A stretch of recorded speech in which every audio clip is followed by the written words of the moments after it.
Development and Corporations Initiatives, I would like to introduce Professor Geneviève Burdeau, Professor of International Law, Sorbonne Law School, member of the Institute of International Law, France, to chair the session.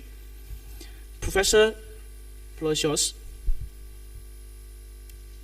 Thank you. I'm very honored to chair this session, and after having discussed this morning about incidents and use of force, we shall have a more peaceful afternoon addressing sustainable development and cooperation initiatives. And I'm glad to give the floor first to Mrs. Chen, who will deal with China's new South China Sea approach following Belt and Road Initiative. Thank you. Thanks, Chair. Well, I would like to first take this opportunity to thank the Diplomatic Academy of Vietnam for bringing me here. Okay. And it's quite interesting that I got the task of approaching the issue of South China Sea from the perspective of Belton Road construction.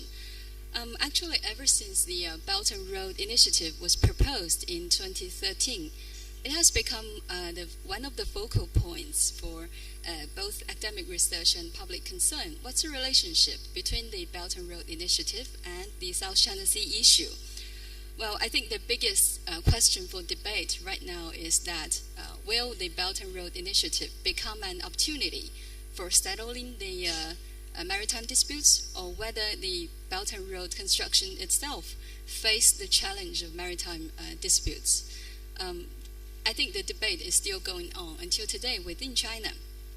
And personally, I generally agree with the former. I think the construction of the Belt and Road can provide an opportunity for settling the South China Sea disputes rather than exacerbating them. In this presentation, I generally want to raise 3 points. The first point is that the Belt and Road Initiative is currently dominating and even representing China's midterm and long-term diplomatic thinking, especially the neighborhood diplomatic thinking. And because of this, you can see that Beijing actually already adjusted its South China Sea approach. The basic logic of the Belt and Road construction is like this. It focuses on economic interconnectivity and economic construction, so as to foster a sense of community of shared destiny. And then the specific approach of the Belt and Road construction is a top-down one. So the very first step is for top leaders from China and various regional players, including the ASEAN countries, to interconnect their national or regional agendas and strategies first. And that is the very first step. And on this basis, these countries, China and regional countries, they then interconnect their infrastructure, their trade, their investment, their finance, and their people-to-people exchange.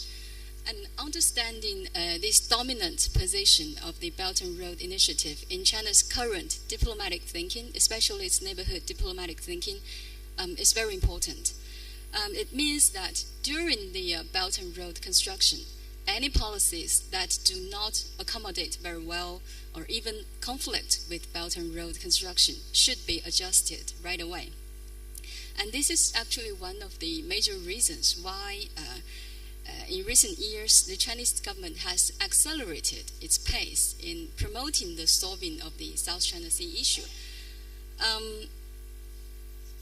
So Beijing actually hopes to use the economic construction in Belt and Road Initiative to create a better atmosphere to solve tough geopolitical and maritime issues.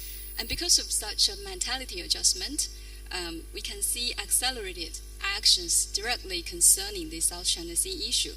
For example, in July 2014, China removed the Haiyang Shiyou 981 oil rig sooner than planned. And for another example, in past few years, the exchange of top leaders' visits in this region have been much more frequent, and the COC consultations have become accelerated. And just a couple of months ago, in August this year, foreign ministers from ASEAN and China, they gathered together to approve the COC framework, which was actually already beyond many people's expectations. And all these actually represent the adjustment of China's South China Sea approach after the proposal of the Belt and Road Initiative. So you can see now China has two simultaneous goals. One is the Belt and Road construction, and the other is the promotion of the resolving of the South China Sea issue. And what China is trying to do is to create a positive interaction between these two goals. So on the one hand, China is trying to use the Belt and Road Initiative to strengthen the mutual trust and interest interconnectivity so as to prevent the eruption or even upgrading of maritime disputes and conflicts. And you can see the dominant mentality in Beijing right now is that it believes Belt and Road construction can serve as a very good drive for create a peaceful environment as a whole and to protect the South China Sea peace and stability. And on the other hand, China is also trying to promote maritime cooperation under the DOC framework, which would actually in turn provide solid support for developing China and ASEAN partnership under the Belt and Road Initiative. And this is the very first point I want to touch upon, the dominance of the Belt and Road Initiative in China's entire neighborhood diplomatic thinking and the positive interaction it is trying to create between the Belt and Road construction and the South China Sea issue. The second point I want to touch upon is what actually happened to such interaction since 2013. I would say generally the interaction has been relatively positive. So you can see following a top-down approach, the Belt and Road projects have been launched in a relatively efficient way. And so we have already seen some pilot projects. These include the high-speed railway project in Indonesia. It includes in the industrial park project in Malaysia, and we also witnessed the China and Brunei's joint exploration of oil and gas resources. So, and all these countries, they have maritime disputes with China, but it's quite clear that the disputes are not standing in the way of the economic cooperation. And these projects have made early stage achievements. I don't want to go into details about these projects, but one thing I want to emphasize is that it is not plausible that any of these projects can directly help solve South China Sea issue, but they do provide an opportunity for China and ASEAN countries to create a new mentality that can go beyond existing political and judicial divergence and focus on regional common development. And these pragmatic projects can also help break the stereotypes and broaden communication channels and make it at least possible for countries to adopt rational attitudes when they face the challenges from the South China Sea issue. So it is not exaggerating to say that the Belt and Road construction now is providing a platform to foster such a new mode of mentality.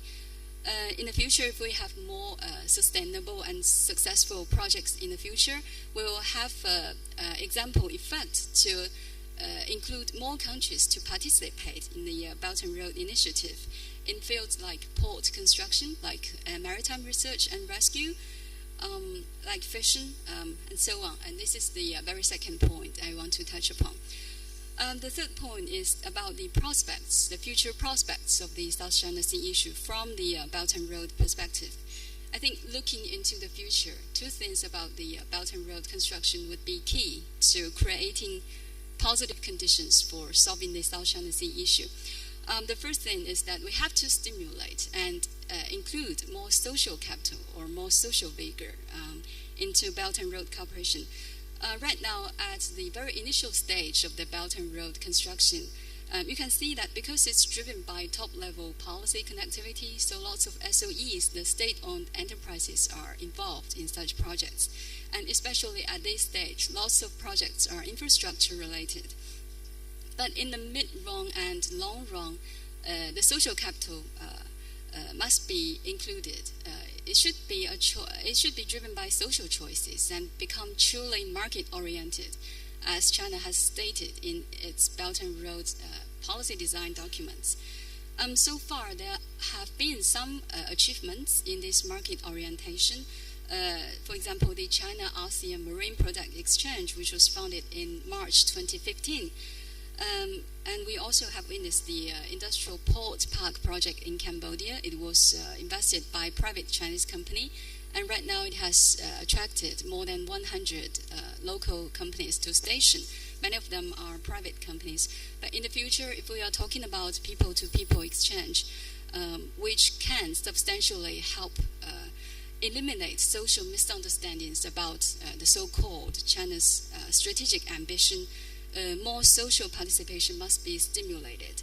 And this is also, I believe, an indispensable way to create a peaceful environment for addressing the South China Sea issue.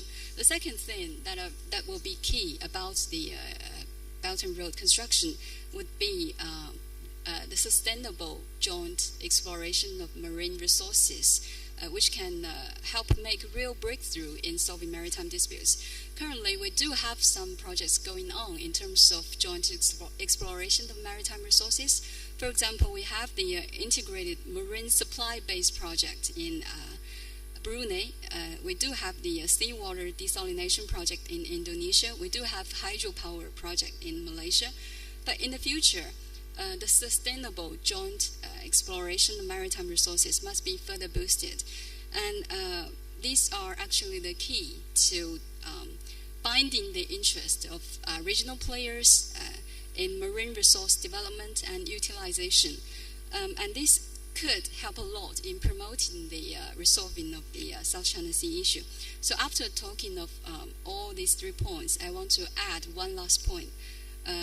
It is possible to create positive interaction between Belt and Road construction and the South China Sea issue, but both are very complex issues, and both are said to be very long-term issues. So needless to say, the South China Sea issue is a very complex one. But on the other hand, Belt and Road construction also is facing many challenges, and it's also very complex. So the final sentence I want to say is that because of the complexity of both goals, the interaction between them is set to be a prolonged process. Thank you.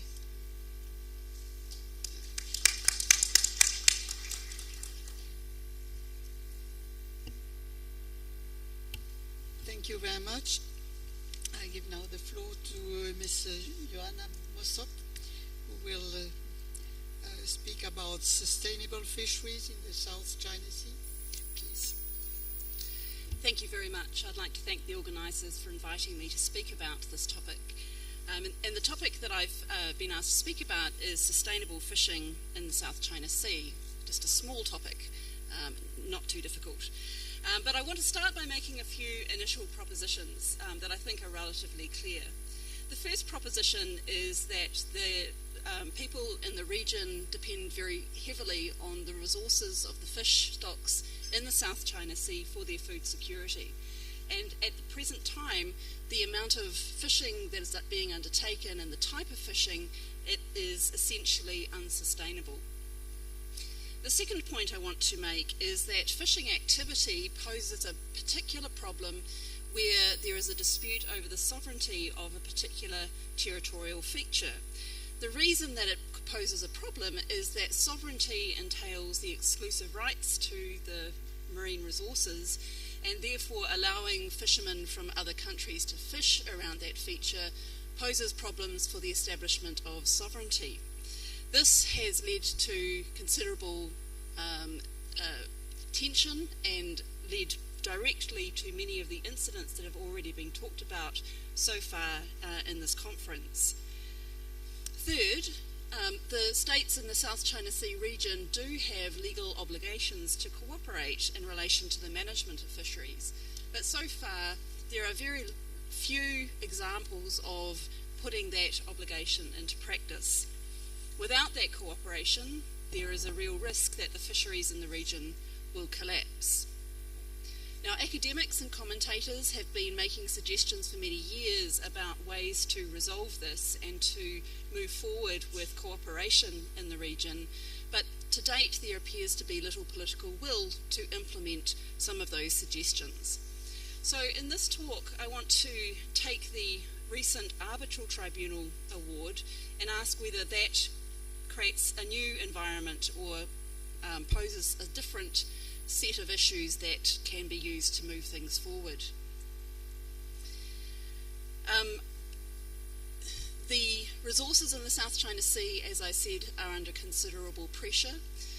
It's been estimated that around 80% of the region's fisheries are either fully exploited or overexploited, and most of the pressure has been in the inshore regions, which are pushing fishermen further away from shore and putting them in the path of potential conflict with law enforcement vessels. In addition to overcapacity and relatively unregulated fishing, there are a number of fishing practices which also challenge the environment more generally, and these have been referred to already today, including destructive fishing practices. And I just wanted to reiterate that there have been a number of suggestions about how to move forward with cooperative fisheries in the region. And this is just one graphic which shows some of the bilateral arrangements between China, South Korea and China and Japan. But there have been many other suggestions, for example, creating a regional fisheries management organisation, potentially using principles from the Antarctic Treaty as a way to suspend sovereignty claims. But I want to focus very much on the South China Sea Award. And I just want to start by making the fairly obvious observation that if the award is fully implemented by all parties, then it would create a lot of room for movement in relation to regulating fishing in the region. And the reason for that is that, and I thank Andy Asana for this graphic, is that it would essentially clarify the exclusive economic zones from the littoral states and create an area of high seas within which cooperative measures could be taken. But I'm not going to dwell on that because, as we all know, that's relatively controversial. What I'd rather do is focus on two aspects of the decision which are relatively under-examined, but I think offer some opportunities to move things forward in the region. And the first one is in relation to the Tribunal's decision or finding that there were traditional fishing rights in the territorial sea around the Scarborough Shoal. And this meant that all fishermen from the countries that had traditionally exercised those rights, including the Philippines, China and Vietnam, are entitled to fish in that area regardless of who has sovereignty over the shoal. Now, the advantage of traditional fishing rights, as I've said, is that they exist irrespective of which country has sovereignty over that shoal. And what that means is that a state that has a claim to that feature can allow the existing traditional fishing rights to continue without necessarily negatively impacting on any claim to sovereignty, and that is a different situation to the situation that would usually exist in a territorial sea. Now, obviously there would need to be a lot of details that would need to be sorted out, but one possibility is that countries in the region, either bilaterally or in a multilateral way, could reach agreement about how those traditional fishing rights might apply and come together to make agreements about how they should be exercised. The second point that I wanted to refer to has already been discussed to some extent today by Dr. Kim, and that is the findings of the Tribunal in relation to protection of the marine environment. As Dr. Kim outlined, the Tribunal came to a number of conclusions in relation to the obligations of states, whether they be coastal states or fishing states, in relation to protecting rare and fragile marine ecosystems and endangered species. And essentially what they found was that a flag state had obligations to ensure that vessels under their control respected the marine environment and did not undertake steps that put the environment at risk. And in doing so, had obligations to put in place measures to prevent that damage from occurring. Now, the value of these principles is that they can form a minimum expectation of conduct on parties conducting fisheries in the South China Sea. And it's not necessary to come to a conclusion about who has sovereignty over which features in order to accept that there are certain practices that some fishermen are undertaking which have serious negative consequences for the marine environment. And obvious ones would include using cyanide to catch fish, blast fishing, and indeed using the practice of cutting up the reef to acquire giant clams. Now, very recently, we've seen the declaration from ASEAN and China on the decade of coastal and marine environmental protection, and although it's a relatively general statement, it does indicate that there may be an appetite in the region to look further at some of these minimum environmental practices that could be agreed and form the basis for a starting point for cooperative fisheries management. So those latter two aspects of the Tribunal's award, I think, have been overlooked from commentators in the immediate aftermath of the award. Now, obviously, there is the small problem of China having repudiated the award. However, both of these concepts are not unique to the award. They are based in generally well-accepted principles of international law and under the Law of the Sea Convention. And essentially what the award has done is highlight the relevance of these principles and potentially could be used without reference necessarily to the award itself. So the key question for the region then is that have things changed? Has there been a shift to a greater political will to find solutions?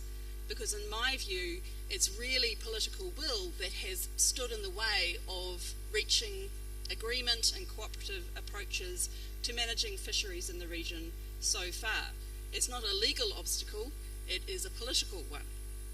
And as I have mentioned, there are plenty of legal options that would allow states to preserve their claims to sovereignty whilst cooperating in order to manage fisheries.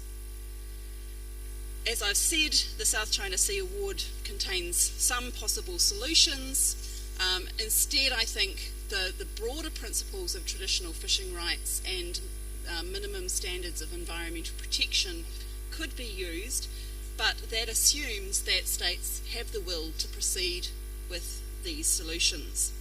And at the moment, I can say that are there sustainable fisheries in the South China Sea? Not at the moment. But it would be a tragedy if the political difficulties stood in the way of getting to that goal. Thank you.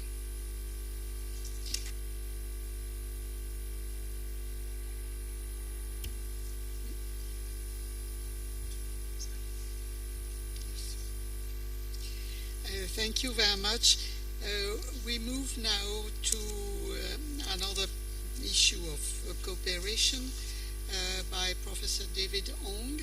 It's the prospects for joint development in the South China Sea and its implications and the implications of recent international decisions and regional state practice. You have the floor. Thank you, Professor Burdeau.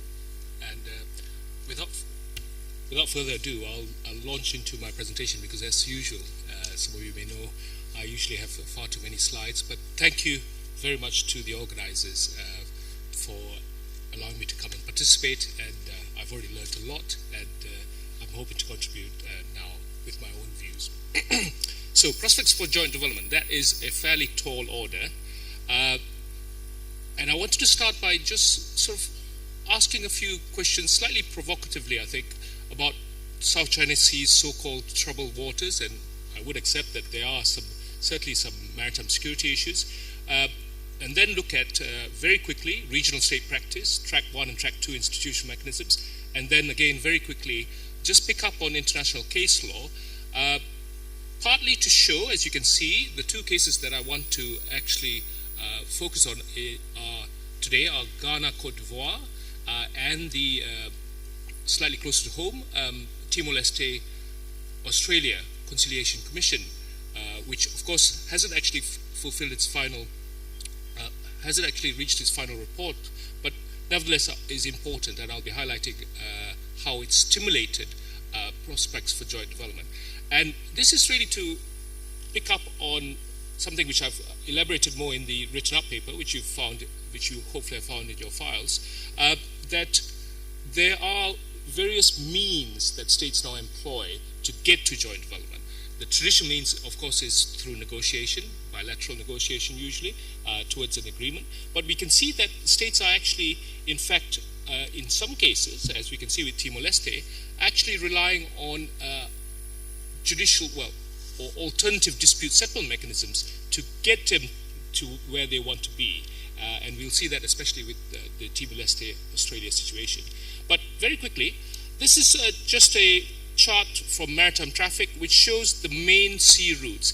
And as you can see, there's actually an area right in the middle of the South China Sea where, in fact, most of the disputed territories are, whether they are islands, rocks, low tide elevations, etc.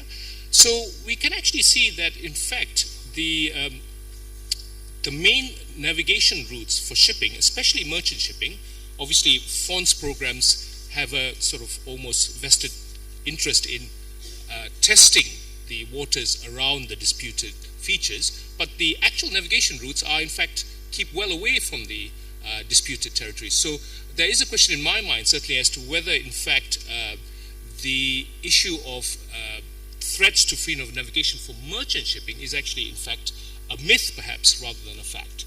The second point, which we might want to think about, and which I think a few people have already talked about already, is that clearly the Chinese presence, such as it is, and enhanced obviously by the reclamation stroke militarization of certain of the features in the South China Sea, will not be going away anytime soon.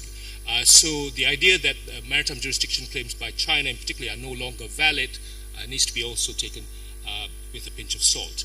The other issue, close to my heart, is whether in fact the main reason for the disputes are oil and hydrocarbon resources. And again here, Joanna has already pointed out that in fact we might want to consider that the main source of dispute in the future, in the near future, may well be actually disputes over fishery resources, particularly since these living resources, especially the more endangered among them, actually unfortunately have a raised commercial value, they are much more commercially valuable as well. So there's a very important issue there as well. Fourth, I think the fourth myth, which again all of you here certainly will know is a myth, is that there doesn't seem to be much in the way of bilateral and multilateral negotiations. And I think we've all seen in successive papers and in future discussions that in fact there's a lot of track 1 and track 2 mechanism type negotiations, discussions, fora, institutional building, etc. So I think again there we need to re-examine that apparent fact and possibly mention that it's a myth. Now I'm going to skip through some of this, partly because my friend Dr. Kim has already mentioned, and Joanna indeed also, one of the major track 1 initiatives just recently agreed, the declaration for a decade of coastal and marine environmental protection, and various other commitments as well, as you can see. Now, I'd like to encapsulate these various statements, firstly at the regional level, and then also, and I'm sorry if the slide is a little bit too small for you to look at carefully, but I'd like to encapsulate those regional state practice, if I may call them, regional and bilateral state practice, within the overarching idea of mutual restraint. But then, unfortunately, I'd like to juxtapose that with what I see as a slightly worrying development in terms of the recent judicial decision in the Ghana Cote d'Ivoire case, where we see then, and I'm not going to be able to obviously go through, just looking at the timer counting down in front of me here, not going to be able to go through many of those jurisdictional or substantive issues, but just to focus on that last issue, substantive issue, in relation to Articles 83 and 83 paragraph 1 and 83 paragraph 3. In substance, they are mutatis mutandis, very similarly worded to the articles that I think Dr. Kim has mentioned and others relating to Article 74 in relation to the EEZ. My point here is that, and I think I'll skip to the actual slide because it is important. As you can see, there's a lot. Yes. And this relates to whether we have a working principle of restraint that is operable or implementable, if you like, in the South China Sea issue. Unfortunately, it seems like the special chamber from the International Tribunal on the Law of the Sea had that to say in paragraph 592. The consequence of the above is that maritime activities undertaken by a state in an area of continental shelf which has been attributed to another state, which has been attributed, cannot be considered to be in violation of the sovereign rights of the latter if those activities were carried out before the judgment was delivered, and if the area concerned was the subject of claims made in good faith. This implies, certainly to me, and I think to anyone who reads it, to suggest that actually there is, if you like, a constraint on the obligation of mutual restraint, where there is a disputed area, and we, I think, certainly can accept that there are disputed maritime areas, whether or not the features are designated as islands, rocks, or low tide elevations. We then see that activities can actually carry on until a judgment or until some final negotiated settlement is made. Now, the tribunal based this on the fact that the rights are regarded, the sovereign rights in a disputed area are regarded as plausible. And again, this is that initial judgment is, I would say, correct in law. But the fact that the tribunal then seemed to allow, by this paragraph in particular, and the next one as well, that hydrocarbon activities carried out by Ghana in the disputed area, which was alleged to be illegal by Côte d'Ivoire, was not a sustainable argument for Côte d'Ivoire to make, as it says, even assuming that some of those activities took place in areas to be attributed to Côte d'Ivoire, which in fact didn't happen, means that we have to now take stock of this development in terms of future activities undertaken by the various claimants to maritime areas in the South China Sea. So I believe this is a slight setback in the overarching corpus of international law, and particularly the obligations relating to an obligation to negotiated settlements, as well as, in fact, mutual restraint under international law. Now, moving then, as my time is running short, moving then very quickly through to the, now, I did want to highlight the opinion by Judge Paik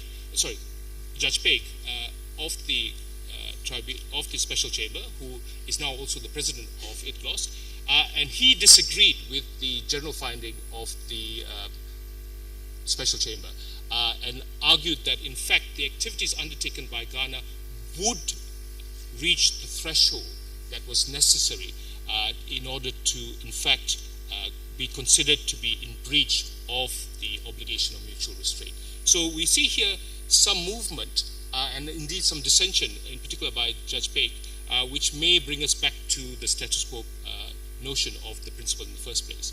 Now, to finish off, and I am sorry that I've got far too many. Oops. Sorry. Seem to have. Well, I'll just carry on. I seem to have run out of slides. Right. I'll just carry on by noting that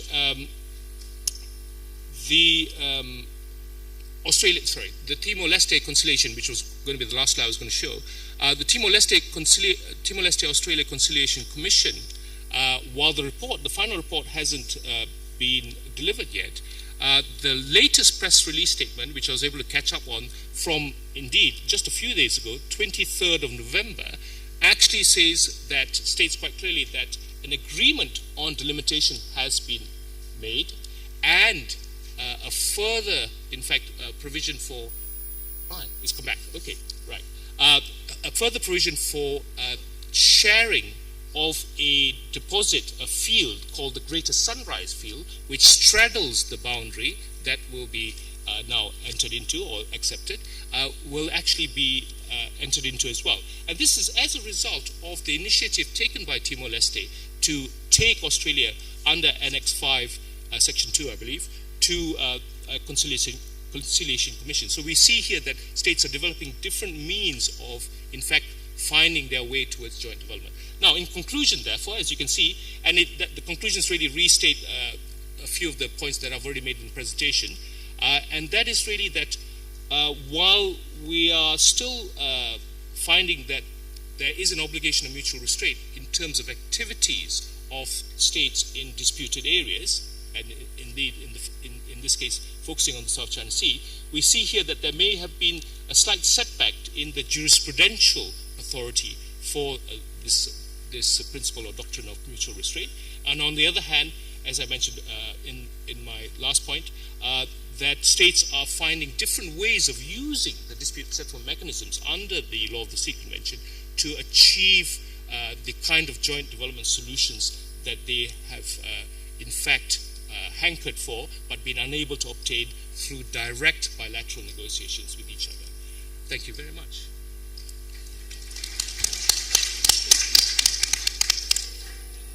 Thank you very much. Now, I give the floor to Lieutenant Colonel Nguyen Kak Livot.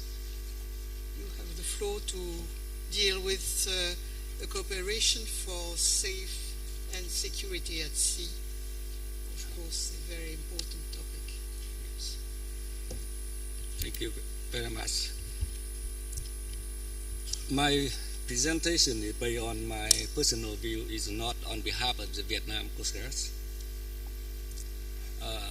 You mentioned a lot of forum and for cooperation. In terms of the limited time, I try to focus on a few, that the Coast Guard Forum and bilateral cooperation. And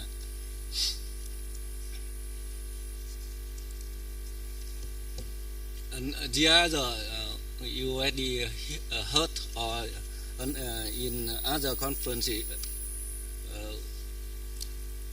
a lot of presenters already mentioned about that. I don't want to waste your time here for you. And particularly that the first Coast Guard Global Summit held in September in 2017 with 35 countries around the world and 105 delegates. The participants include in the IMO, RECAP, and European Maritime Security Agency. We had only one day, but we are focused on three main discussions: that maritime safety and security, maritime terrorism, international crime, and IUU fishing and illegal immigration. That's the first one, and the Coast Guard global the continue that kind of discussion. But in terms of the 1 year or 2 years, we are not decided. But the first time we already have for the Coast Guard cooperation in over the world in Japan. And second, you already heard about the head of Coast Guard agency meeting, that we have already 13 rounds the heads meeting with the 4 pillars of cooperation: search and rescue, maritime environment protection, prevent illegal activity at sea, and capacity building. And sub-regional, we had a group of Thailand Coast Guard meeting that we already have the 4th round of the head naval.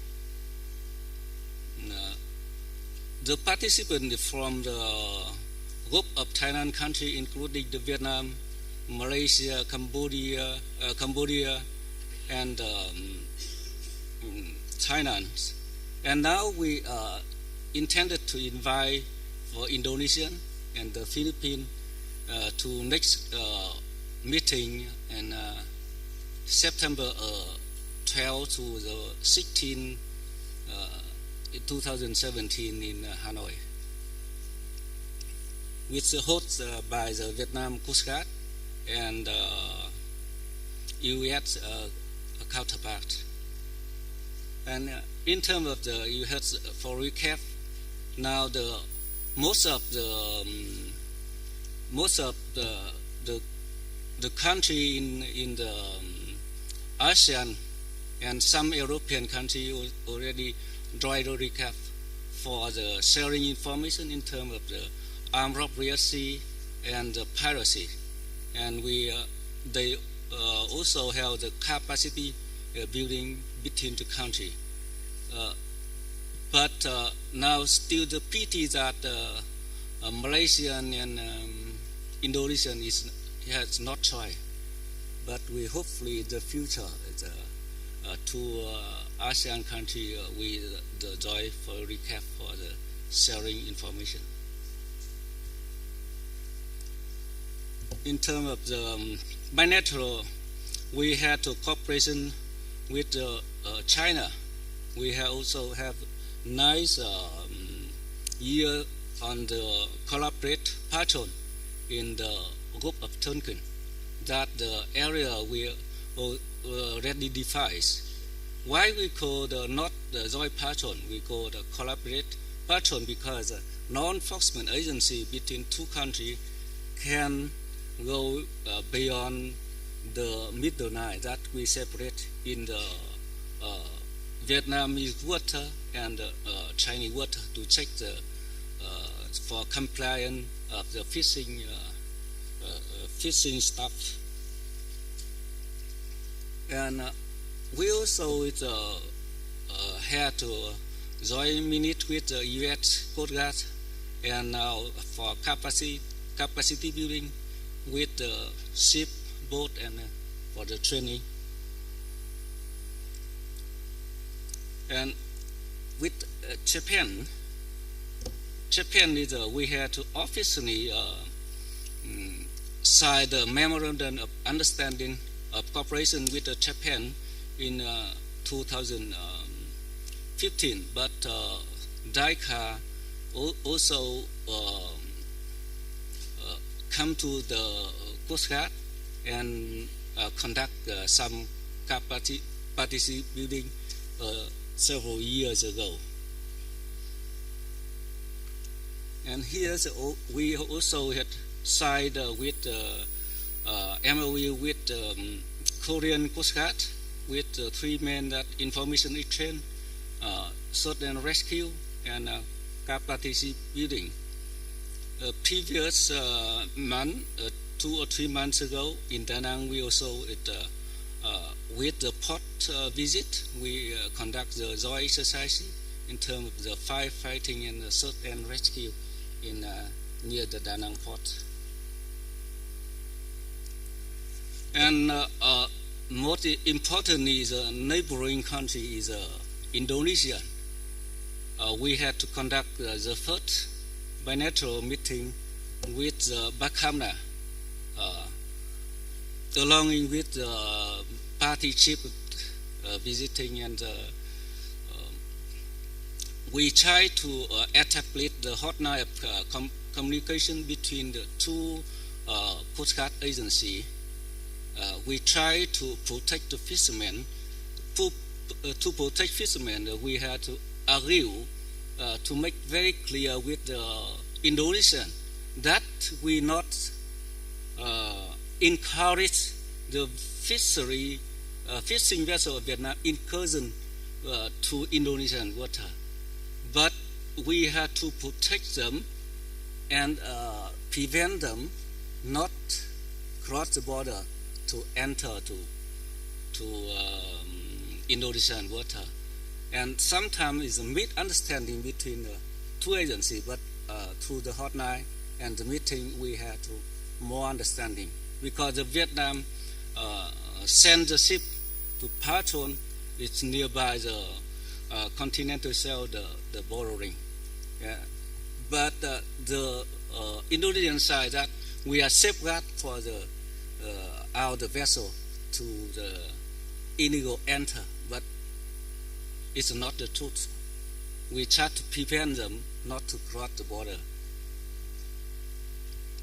And now we are more understand now, and we intended regular meeting and now draft the MOU between the two agencies and signing in the very near future. And for the prevent the IUU fishing, I have some suggestion. In the Vietnam, the border guard and the other agency already raised aware that the fishing community educated them it's not to enter to other neighboring or the other country to catch the fish.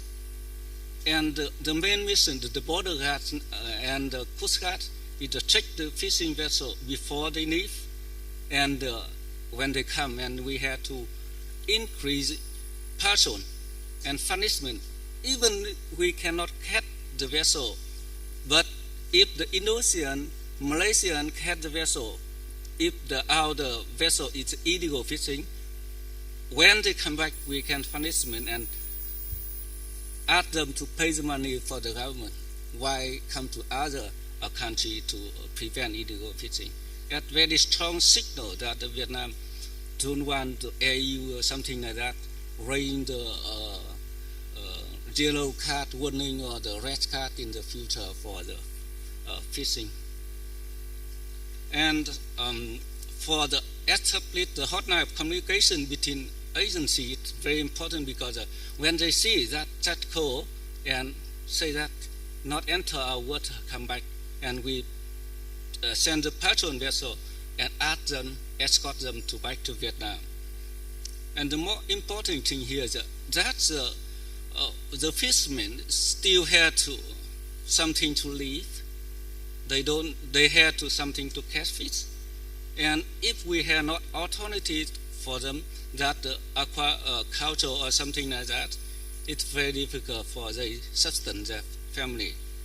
And my suggestion is we set a quota for the fishing in certain area and a certain time. For the other country, we can pay the money or the size of government contracts that we send 100 vessels from April to August, and each vessel we can pay some money, but you can check the net, you can check all the items, that it comply your law or something like that. Because if you keep yourself for the fishing, but the people here in South China Sea still have to eat the fish in the conference. Why we don't substance one? Why we had to ban all the one?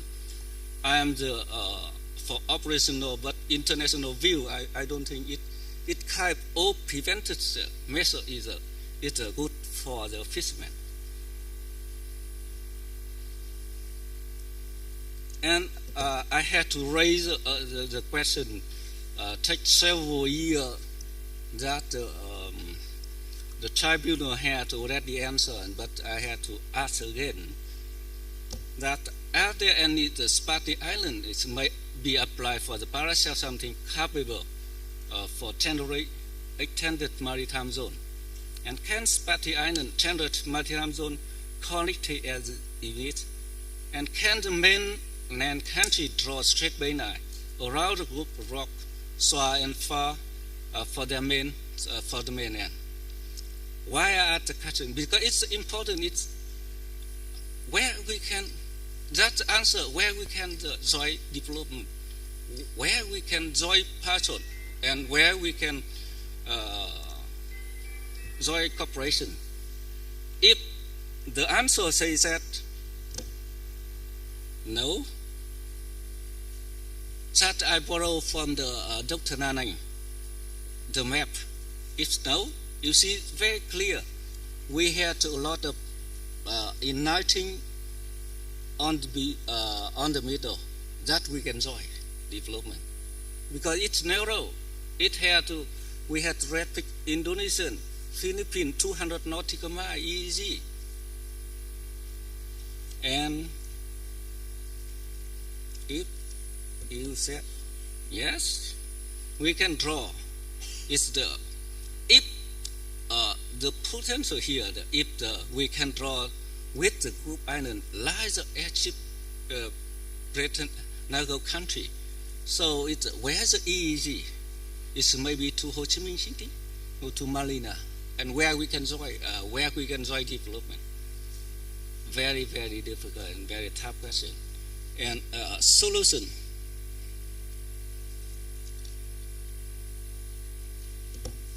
That we had to mechanism. We have already had a lot of mechanism. Good faith of negotiation, not really, and political will, not really, because sometimes the scholar say not the scientific, not the truth. They say on behalf of the government. They said on behalf of the political will, because the political want to, but want to the picture that all the water is belong to me, not belong to you. That's the key question, and a lot of the conference have continued try to define where the international respect and when we had to obey the law. And COC and a lot of things had to also put political will and other sort of things. We got that we said all things good, but I don't know why we can cooperate. That's the end of my presentation. Thank you.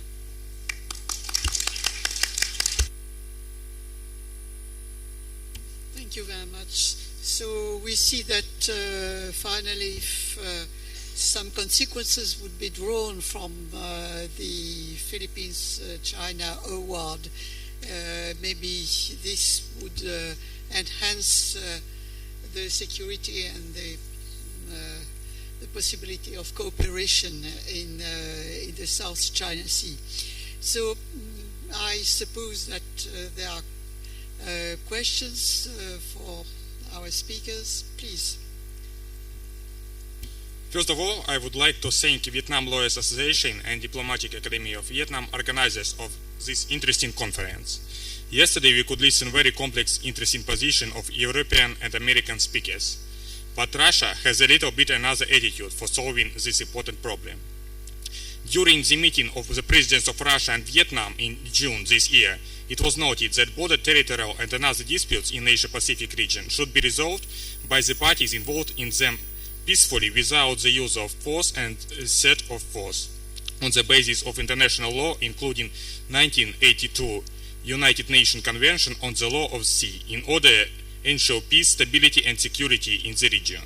Russia and Vietnam are in favor of full and effective implementation of the Declaration on the Conduct of the Parties in South China Sea in 2002 and early adoption of Code of Conduct of Parties in South China Sea. Also, we think that the problem could be solved on the way by increasing economic cooperation. There are some interesting formats. As you know, Eurasian Economic Union and Vietnam created a free trade zone. It is only free trade zone for the Eurasian Economic Union now. Also, Vietnam plays big role in the ASEAN. That's why we think good perspective to solve the problem has format ASEAN +6. And the last but not least, today we had a very interesting presentation about Chinese initiative One Belt, One Road. Russia sees a lot of potential in it. We think it will activate economic cooperation in the region. That's why Russia supported it too. Thank you. No, it is a comment. Is it a comment or yes, a question? It is a comment. A comment. Thank you.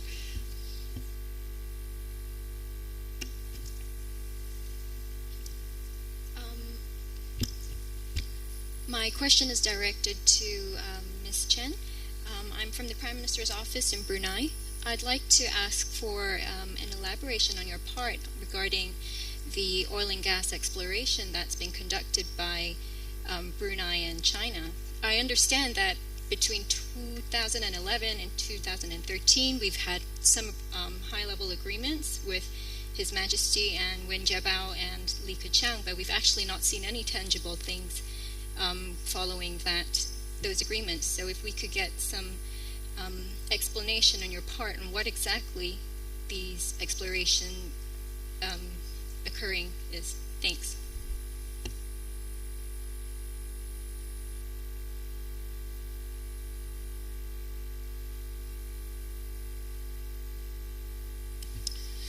Thank you.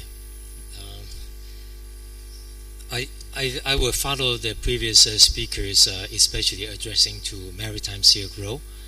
I found Chen, you made the presentation. One of the key points, perhaps since we have already discussed so much about the disputes in the South China Sea, and then it comes with a very important initiative, Maritime Silk Road Initiative. And I think many of us still are wondering how much would this initiative make this dispute in the South China Sea different. So perhaps there is a key from what exactly Beijing and also China is going to present in the future in the region. And I know there are two wings. One is legal, political. The other one is more economic collaboration. But how exactly these may have a spillover effect onto different fields. Perhaps you can elaborate a little bit more on that. And I have also a quick question to Joanna, since you are addressing to fishing. I think we have over the last few years discussed maybe fishery cooperation is something in the near future most pressing and most important one for every one of us crossing the legal and political line, because later we heard colleagues mention there are delimitation difficulties. But before we touch upon this political issue, would there be any sort of thinking develop into a regional fishery management mechanism or something? And currently, from our understanding, China already imposed a seasonal fishing ban. Perhaps based on this idea, I wonder from your presentation whether there may be some link into regional cooperation on the fishery management. Thank you.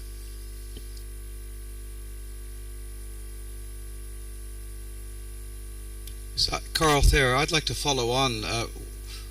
What about Taiwan? And my question is going to be regional fisheries. What do you think about the idea of running it through APEC, where Taiwan is a member economy, and there are already committees there that look at fisheries issues as a way of dealing with the problem of Taiwan? We can't ignore it. It's there, and they fish.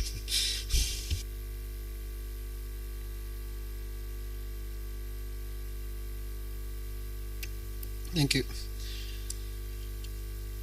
I want to comment on Belton Road, and my commentary is directed towards Chen, because I've heard a number of Chinese presenters speak about Belton Road, and excuse me, can you speak in the microphone so okay. that we can hear? Is this close enough?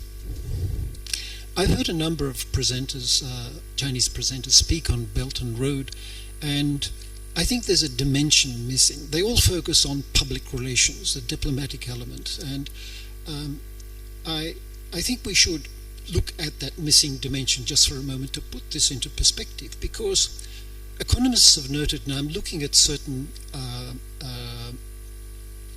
Chinese economists who are now living outside the country, who can freely analyze the situation. And in which case we should, I think, understand that Belton Road is partly, if not largely, internally driven. From the economist's perspective, it's a convenient outlet for the excess productive capacity of China's state-owned corporations. As infrastructure development reaches a limit within China, these companies and corporations seek access abroad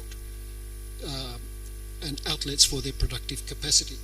In which case, there are two results here that I want to note, or two effects, long-term effects. One is that Belton Road, in this sense, becomes an impediment to the restructuring of the Chinese economy, because since the plan is to move from a production-based economy to a consumer economy, if these productive companies or companies engaged primarily in production move abroad, they can prolong their existence and then become a lot more resistant to reform, and this exacerbates the debate and discussion and the effort to bring about reform in China. Okay, aside from that, there's a second effect that I want to focus on, and that is that because it is largely internally driven,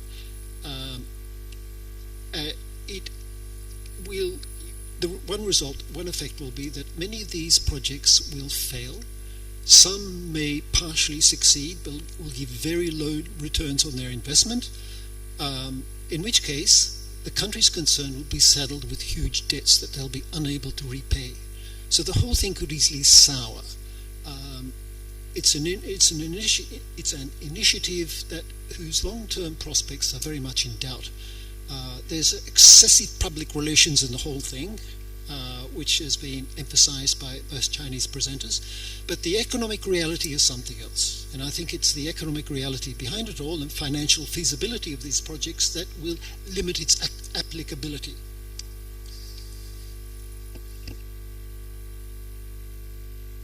Maybe well, please. I have a question to Ms. Chen. Much has been said about the Belt and Road initiative, and to my mind, the successful future of the initiative is certainly connected with the peace and stability in the South China Sea. And I agree that we have a long way to go to reach a happy ending. But my question is that are there any implications with regard to sovereignty of the claimant states in the region that the initiative may have? Thank you. Thank you very much. We shall maybe address this first set of questions, and please.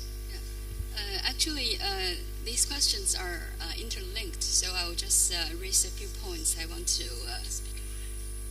Okay, I think the questions just raised are interlinked and overlapped with each other, so I want to respond as a whole. On the question of whether the economic initiative can solve the South China Sea issue, I don't think so, because I actually just mentioned it very clear that all the projects we are witnessing now, they do not directly touch upon the disputed waters or disputed areas in the maritime region. And also in the future, if you want to make it market-oriented, it will be increasingly impossible to touch upon the disputed areas. So I don't think the initiative can directly solve the very thorny maritime sovereignty issue, but I do think, as I have emphasized, it can help implement the principle of setting aside the sovereignty issue upon which we really have zero room for compromise, and focusing on the issue of joint regional development. So that's my answer. It's an indirect solution, but not direct solution. About the very low investment return rate, I think that's very natural because currently, if you look at the several stages of the Belton Road Initiative, where we are right now at the stage of the infrastructure investment. And of course, as we all know, in terms of infrastructure projects, they are naturally very long period and low return rate projects. That's a reality we are facing now. And we have statistics that have been updated to May this year.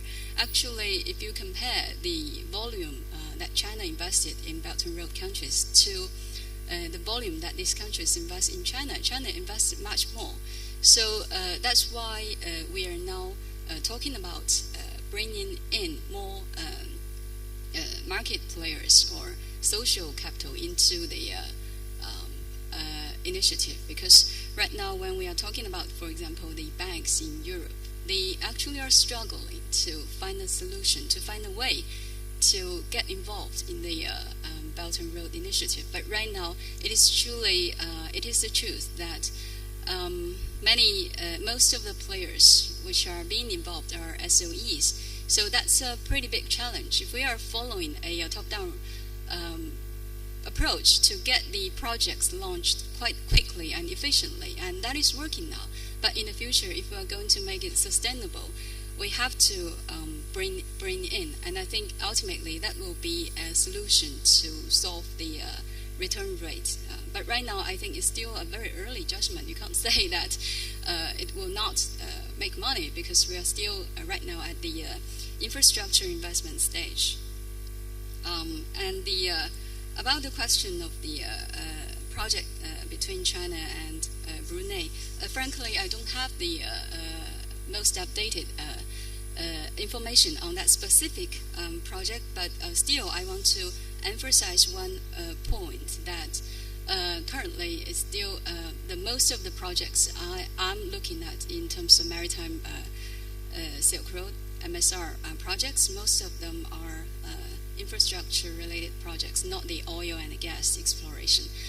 For example, most of the projects I'm looking at are ports, in industrial port cities, for example, in the Colombo city, in the port project in Sri Lanka, and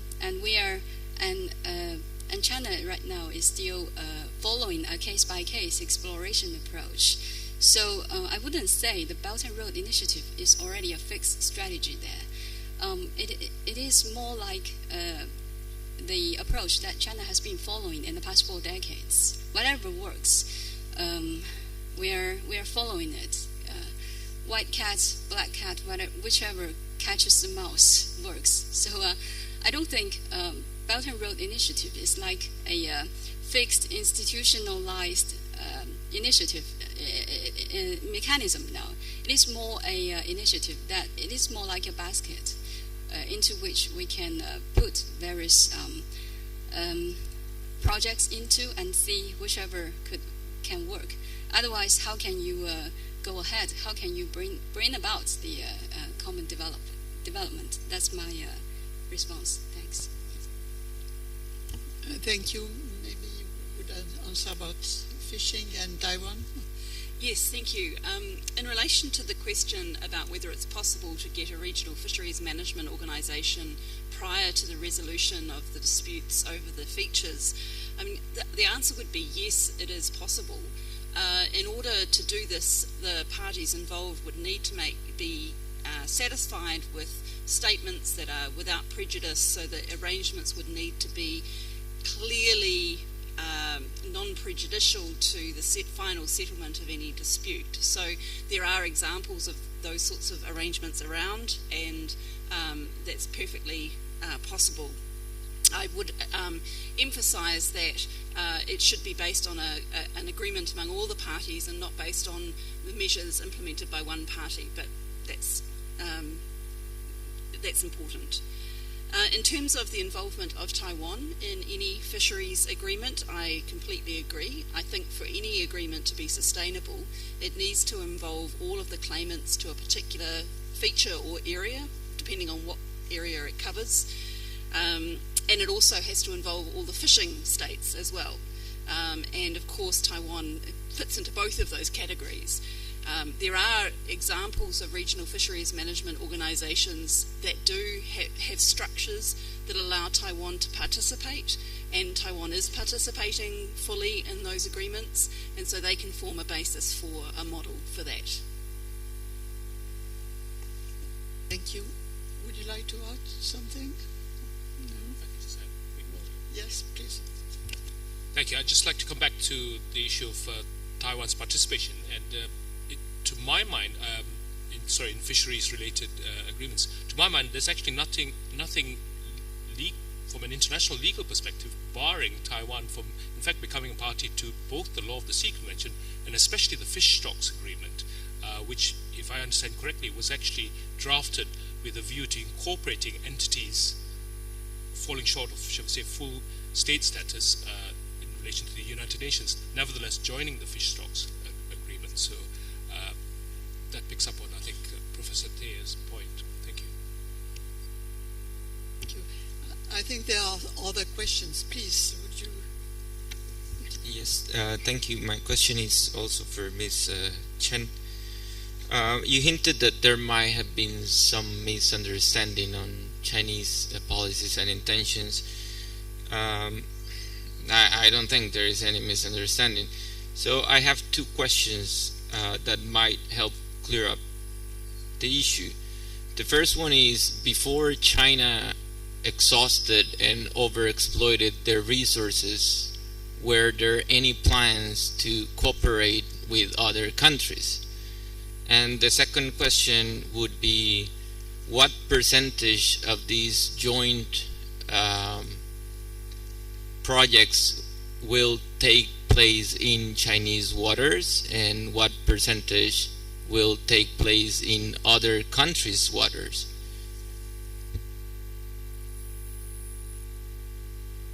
Thank you. Other question, please. Thank you. My question goes to Davis and also to Joanna about issue of mutual restraint. David mentioned about what is acceptable unilateral activity you mentioned here in disputed areas, but I think in the South China Sea that is more applicable for overlapping areas. That means overlapping of exclusive economic zones and continental shelf. So we have case law regarding what is acceptable activities. And John also mentioned about traditional fishing rights in territorial seas of land features, right? So we have different criteria in the South China Sea. One is overlapping of maritime claims generated from mainland, from undisputed land, but more complicated issue is nauticals or is just generated from disputed land features. So my question is, what is acceptable unilateral activity in disputed maritime zones surrounding disputed land features? Thank you. Thank you. Please. Thanks. Michael Kovrig with the International Crisis Group.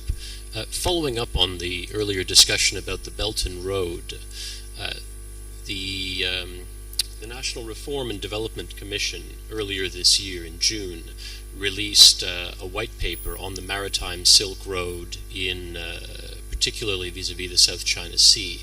And I'm wondering how we should interpret that paper, as sort of a broader aspirational document, or is that actually a detailed plan, and how does China propose then to roll out those proposals, given how much they would be engaging Southeast Asian countries? Thank you. Please.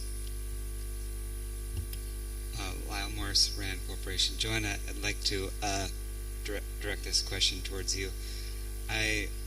First of all, I'm in complete agreement about the advocating for joint fisheries agreements and architectures, but I want to push you a little bit on the political will part.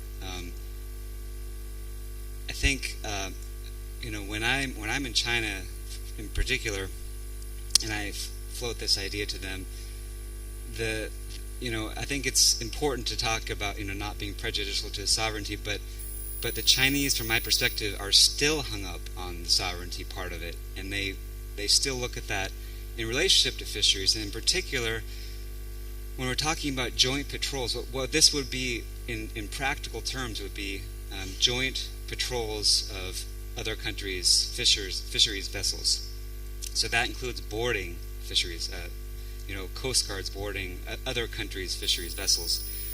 And that's a big jump to allow, like China, to say, will you be okay if I'm Vietnam or the Philippines? Will you be okay for me to board and inspect your civilian fishing fleets and vessels, and to include apprehension of the vessel and finding of the vessel? Will you be okay with that on maybe starting off on a limited scale, but hopefully expanding to a larger area?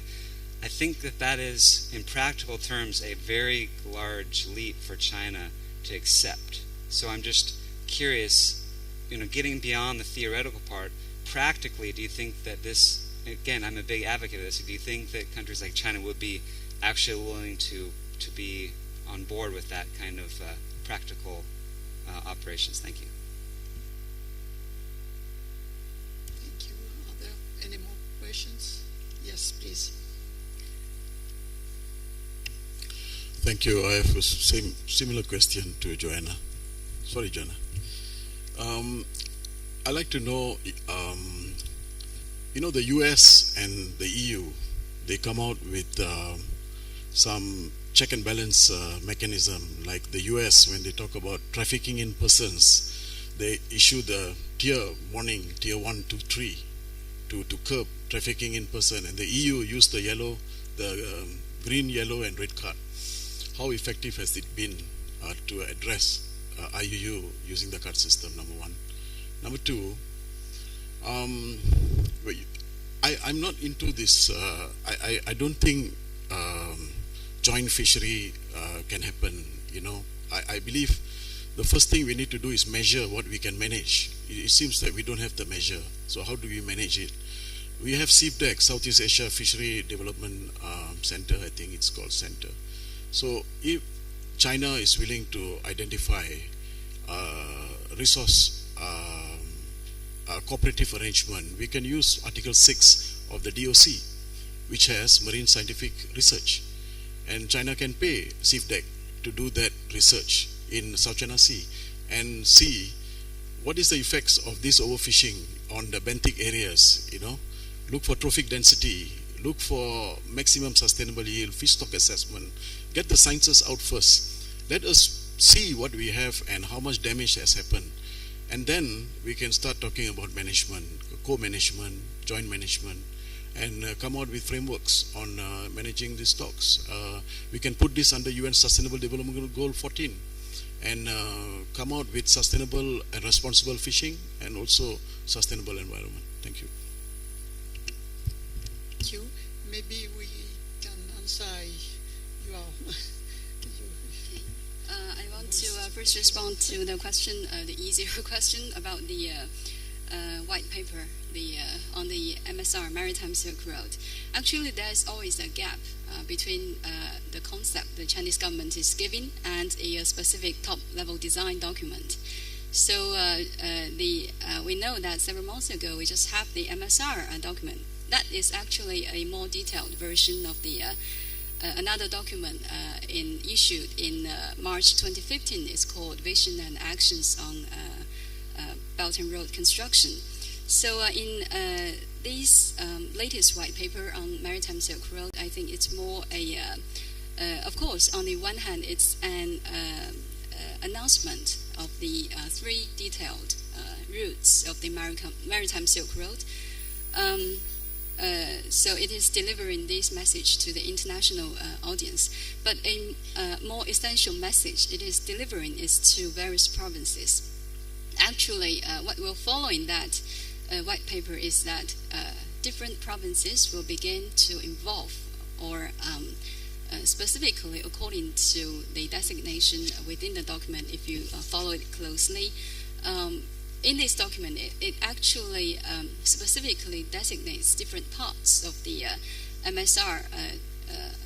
It links those parts with the different provinces within China. For example, southeastern part of China is more responsible for projects like linking the MSR projects with South American countries. So actually, as I said, the more essential message is for domestic provinces to get the document or the Maritime Initiative implemented. That's the response on the white paper. About the misunderstanding, social misunderstanding of China's Belt and Road Initiative. Actually, the misunderstanding I specifically referred to is the misunderstanding that whether China is using the Belt and Road Initiative to become regional hegemony, especially when the U.S. is, after Trump steps into office, is seeming to stepping back from this region. I would say that the overall message China is trying to deliver is that the traditional center of the globalization now is moving from the both sides at the Atlantic to the Euro-Asian continent to the waters in from China's coast to the to South China Sea, then goes west all the way to Africa and goes east all the way to South America. So the essential message, the overall message China is trying to deliver is that now the world's potential for future development lies in South cooperation. I think along with the 2016's extraordinary phenomenon like the Brexit and also Trump's election into office, it's quite clear that the traditional globalization which has taken place in the past few decades is now coming into a very interesting end. And now the Belt and Road, if you look at the routes, if you look at the world map, all the routes it surpasses is the underdeveloped regions in the Euro-Asian continent and also in the waters. So I think that is the basic message. It tries to clear the misunderstanding about the so-called hegemony theory and tries to deliver the message about we really should stand together and boost the South-South cooperation if we need to find the potential for next round global growth. Thanks. Thank you very much for those questions. In relation to the first question about you mentioned that there's a distinction between overlapping areas, and they're primarily overlapping exclusive economic zones, and the issues about disputed areas. I fully accept that there are different principles that come into play there, and the traditional fishing rights is really more targeted at the issue around the disputed features rather than as a method to overcome the overlapping areas. I think there are other models around that can help with those overlapping areas of exclusive economic zone. And you asked what you think what's acceptable under traditional fishing rights in the territorial sea and the exclusive economic zone. There are some international law gives us some answers to that.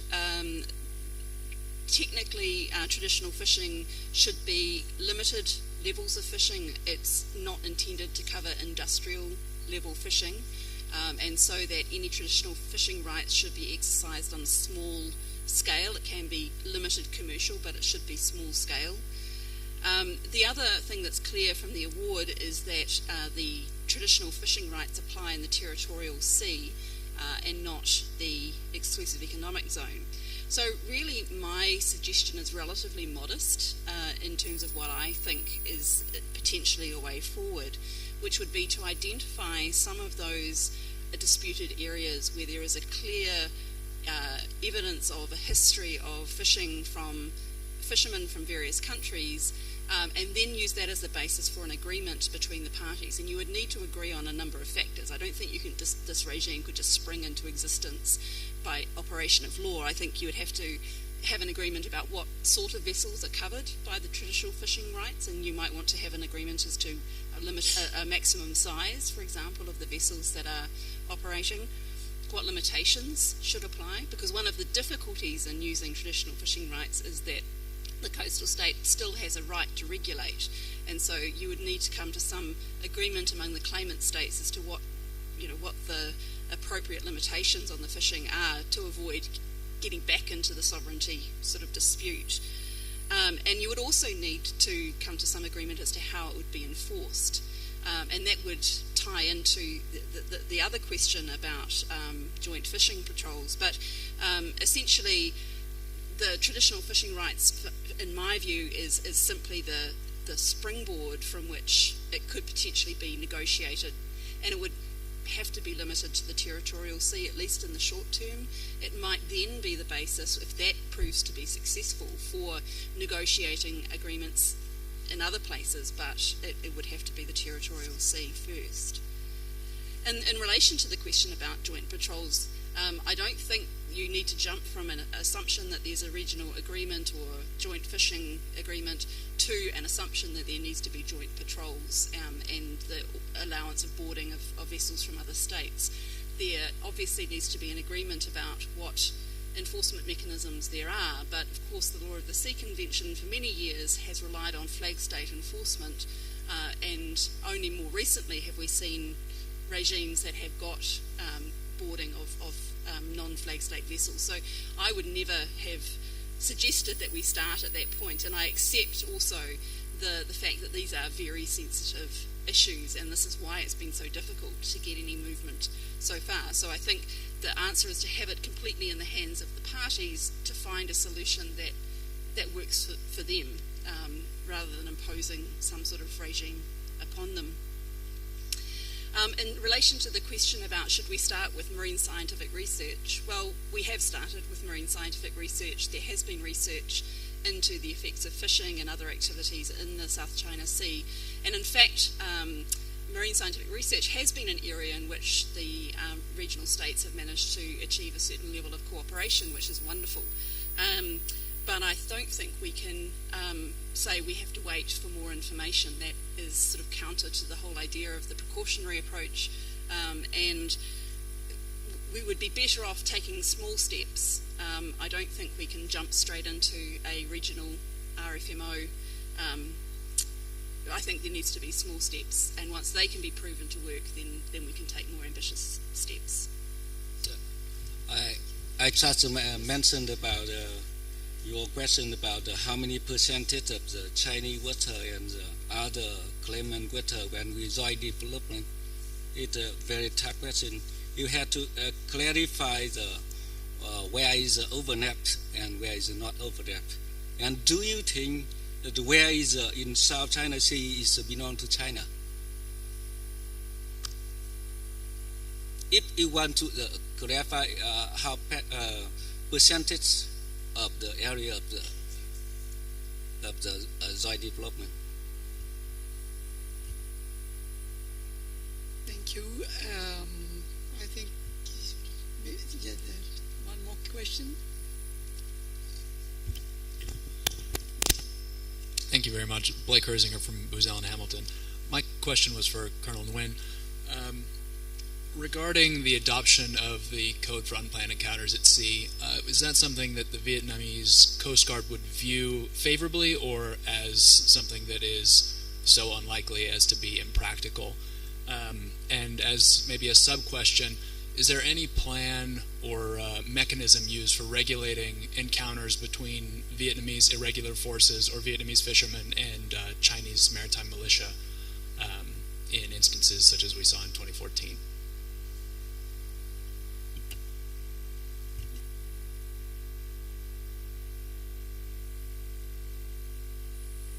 It's for the Vietnam Coast Guard and other neighboring Coast Guard, we try to make agreement for the prevent for the illegal fishing. For example, for the China, where we well define the area in the Gulf of Tonkin. If the Chinese vessel enter to Vietnam, we check and we had the number of the vessel and we send through the hotline to the Chinese Coast Guard. And Chinese also do the same. and sometimes we change to the exchange information. But however, the chat were already divided. But outside the group of talking, it's really difficult now because we don't know where the Chinese claim, where is our water, real water, and where is the Chinese dirty one and really by international law. And with the neighboring country, with Malaysia, we also try to establish the hotline of communication and the MOU with Malaysia. We already with the Cambodia, Philippines. We already have it. Now we are negotiating with Indonesia, and we hope that we reduce the Vietnamese fishing vessel enter to Indonesia water in the future.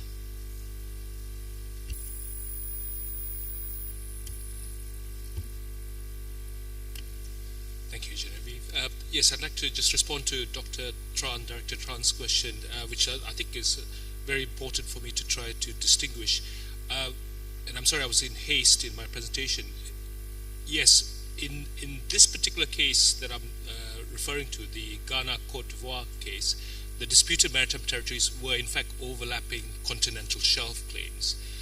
But going further into this notion that the principle of mutual restraint does not extend to activities undertaken in these areas, this allows me now to elaborate on my concerns in relation to that, because, of course, continental shelf resources do not just relate solely to seabed resources of hydrocarbon and of the mineral kind.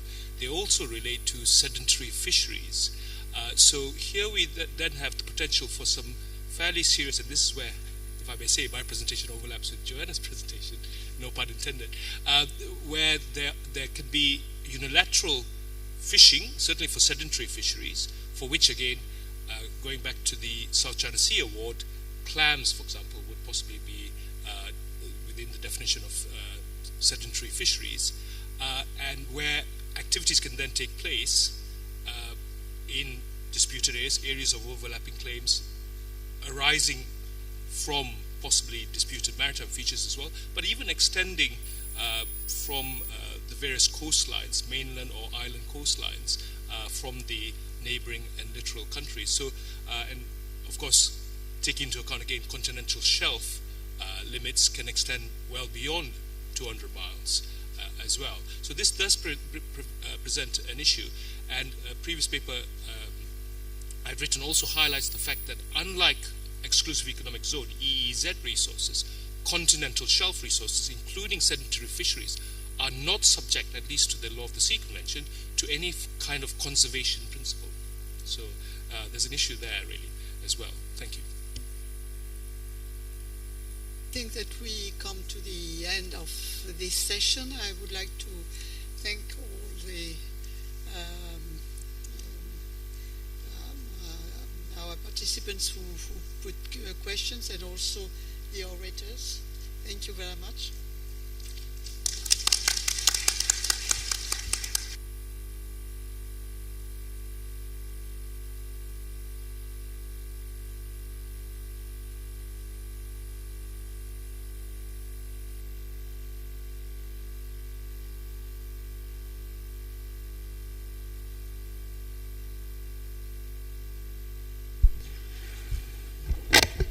Thank you, the panelists, for the very fruitful discussions, and we have 15 minutes.